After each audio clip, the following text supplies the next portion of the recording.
Hello, lovely people. Welcome to another book chat, the regular roundup of stuff I've read at some point in my past. I've got 4 books to talk about this week. Sophie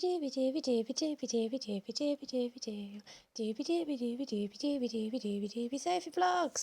A little bit of a variety, as is my way, but hey. I'm going to kick things off with A Manley Dash by Ngaio Marsh. This is the first Ngaio Marsh book I've ever read. I buddy read this with Olivia Savannah over at Olivia's Catastrophe, and I had such a fabulous time doing so. I think it really increased my enjoyment of the book. Ngaio Marsh is a New Zealand writer who was writing in the 1930s, so this feels very like classic murder mystery fiction to me, like obvious comparisons like Agatha Christie, stuff like that. Like I really have the same sort of vibes. This particular murder mystery is the first of the Inspector Allen mysteries, and essentially at this big country house, these people are playing a game of murder where it's, like a murder mystery game where someone is secretly the murderer and they have to tap someone at the right time and be like, you're dead. And then everyone has to figure out who does it, except for in this instance, obviously someone actually dies. And then obviously we have to figure out who's done it. I had a really fun time reading this. I really enjoyed it. This is definitely a murder mystery writer that I would like to continue to explore further, which is very lucky because I have 2 more of her books here to read.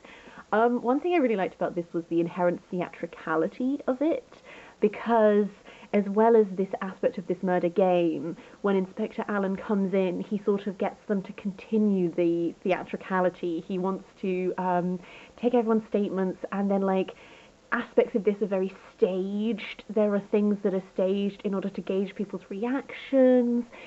Sometimes Inspector Allen, you sometimes wonder how much he knows and how much he's pretending not to know. So sometimes he might seem to be naive of something, but actually he's wanting other people to do things, and then he's observing what they're doing. I really liked that his methodology was very clear. Like, you get details about, we're interviewing all the servants, or he's been compiling inventories of wardrobes, and these are things which sometimes I complain about police procedurals because everything is very by the book and it takes a while, whereas in this one, every time something was mentioned, it usually was relevant. So we're taking inventories of wardrobes, but later we kind of need to identify someone based on a garment. And now we can do that because we have an inventory of the wardrobe. And that sort of thing. I loved getting glimpses of the methodology. I did not predict who the murderer was, but as soon as it was revealed, lots of details which I had already been given came together in my mind and made sense. And I really like that. I like that when you know that you do have the pieces to work it out. It's just, do you have the brain to do so? And I did not. My murder mystery style is I'm suspicious and accuse everyone, but also do not get the correct person. We sort of view this as well through this character called Nigel, who was an interesting character because he's a journalist.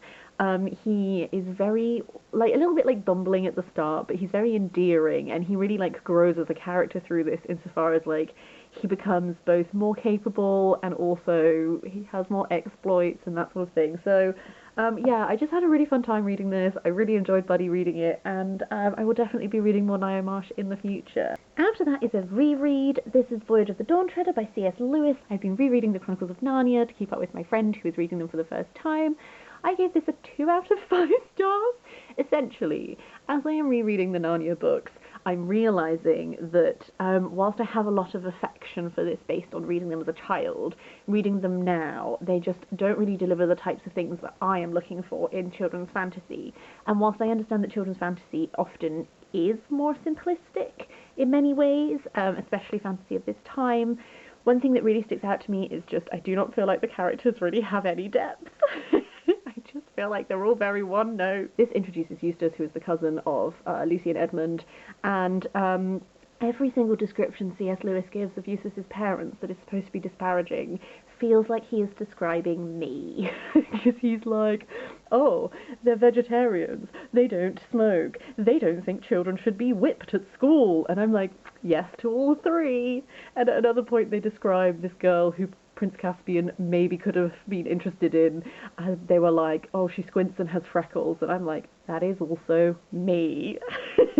So I'm considering making a badge that's just C.S. Lewis would hate me. But as an actual narrative, there were aspects I liked of this, and there were also specifically imagery that I remember really liking in this that I did still really like. The imagery of the painting coming to life, and that's how they get back into Narnia, was gorgeous. There's imagery towards the end where they end up, because they're journeying towards like the end of the world, really, to see what lies beyond. And there's all these still waters with lily petals on that I really vividly remembered from being a child. And these mer people that they see through the depths of these waters, all of these sort of imageries I thought was really lovely. This one is just under 200 pages, and I think sometimes with this one and with Prince Caspian, I felt their length a bit, which feels really silly to say for a book that's under 200 pages. It's just because we're sort of just like going from place to place. We go to this place, and then we have an adventure, and then we go to this place, and we have an adventure. And it just felt a little bit draggy to me, and I would have liked it just like a little bit more oomph to it. And that's also aided by the fact that Eustace at the beginning, although all of the descriptions of his parents are me, him as a character is very annoying. He's just like terrible and complaining about everything before he then like grows as a person and becomes bearable. And so like at the start I was frustrated because Eustace's point of view and all of that stuff is intensely annoying. And then later I was just like, now Eustace has just become the exact same character as like Edmund. I don't know. So I'm not hating rereading this. It's just, it's really reminding me of like the differences between like reading things as a child and reading things now and how your tastes change and that sort of thing. So like, I don't know. The Narnia books are like a series that I think I'm never going to get rid of them. I'm going to keep my little box because I have like a little box that holds all of these lovely editions together. And like I would be tempted to give them to my niece, but like I just don't know if I would like actively recommend them much anymore. But we'll see. I'm only on like book 3, so you know. My final piece of like, I don't know if this really counts as fiction or not, but I'm just going to talk about it briefly. This is Triodd, Ynys, Prydein, the Triads of the Island of Britain, edited by Rachel Bromwich. My partner lent this to me because he is very into Celtic literature. These are essentially triads. These are like descriptions in threes. Sometimes they are talking about like heroes and people. Sometimes they are talking about like animals. Other times it is kind of like there's one that's like battles, stuff like this. It's not necessarily a text that you read for a narrative because they are just sets of 3, but it is incredibly interesting to read with all of Rachel Bromwich's added commentary to it, because she sort of, every triad that is given, she gives you context for like who these people are. There are also, she's comparing like 2 different sources that we have for this, and the way that the different sources, if they write the same things but differently, if they have differences between them. She's also like explaining these and examining these. One of them, she is very disparaging of the person who wrote it, and I found that very funny. She also just like provides like notes on translation and on like vocabulary choices and stuff like this. Essentially, it was really interesting as sort of like a text. One way in which this was interesting is I have been doing my like Arthurian reading lately, and there are a bunch of the triads are to do with the Arthurian mythos, and it's really like examining like, okay, if this is what's being presented at this point, we can ascertain that like these sources were available to these persons at the time, maybe this tradition hasn't taken place yet, like just sort of like lots of things like that to do with different strains of myth, different like moments of history, battles that really or really did not happen. Like these animals are often again tied to mythos. It's just like 3 is such an important number to Celtic cultures, and so then the ways in which certain people are grouped together, like what does this tell you about these people, that sort of thing. Reading this was also kind of reminded me of when I read Ygodothin, which is by Aneurin, which is the oldest text in a native British language that we have, which is sort of like a eulogy to these people who fell in battle. But again, that one used a lot of 3s, and a lot of these eulogies might be very thematically similar, like 3 in a row. And like, again, what does that tell us about these people? What does that tell us about these people? So interesting as like, if you're interested in like Celtic things to do with like history, myths, that sort of stuff, not a book that you just like sit down and just like read for a narrative purpose, but very intriguing.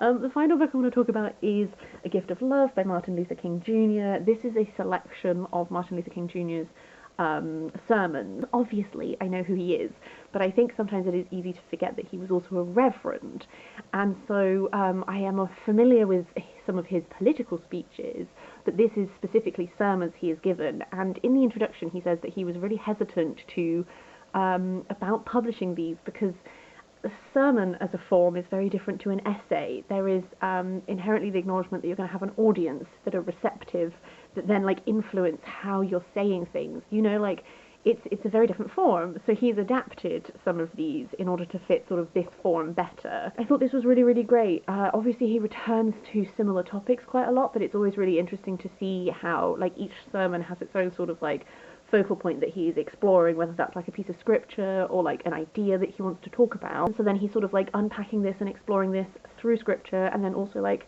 how does this apply to like the civil rights work that he's doing, or just like ways that you can apply this to your life as you walk through it. I found it very moving at times. Specifically, one of these sermons he talks about when he dies, what he would like people to say and how he would like people to act and that sort of thing, which feels incredibly sad to read now, knowing that he was assassinated.